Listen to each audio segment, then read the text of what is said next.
Hi, this is Kit Welchlin, and welcome to Welchlin.com. Today's video blog is on generational communication. The question is, what about technology and change? Kit, it seems like technology is not slowing down. Changes are occurring daily.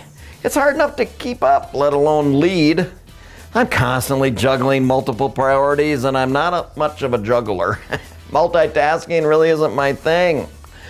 What's the deal with all this technology and change? Yes, these changes are happening quickly, like you say, from one day to another.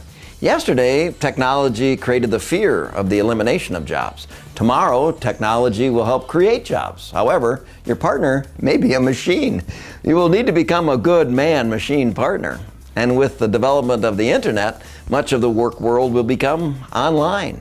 Yesterday, change was approached with reluctance and caution. Tomorrow, change will be expected, welcomed, and embraced. And multitasking will be the new norm, with workers using several devices simultaneously.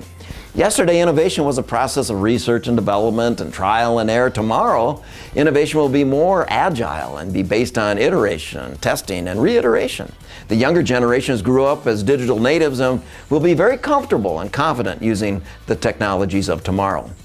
Even how people approach work and work conditions will be different. Yesterday, the standards and policies for employees was one size fits all. Tomorrow, there will be a customization of everything. And there will be more boomerang employees, those leaving an organization only to return to work there again later. You know, I've already seen that boomerang thing. Actually, I had a boomerang when I was a kid, but it never really came right back to me, though. Often it just ended up on the roof of the house. But now you say some of my former coworkers will come back. Awkward. I wonder if I left for a couple of years, if I would be welcome back. Sure, absolutely. I think so. I mean, maybe not. I am not going to give that a try. So the question was, what about technology and change? I'm sure you've gathered that when I say yesterday versus tomorrow, these changes are actually already happening today. If it has become a struggle for you and your organization, contact me at kit@welchlin.com and I will craft a presentation that will help you prepare for tomorrow today. Check back to welchlin.com regularly for a new video blog.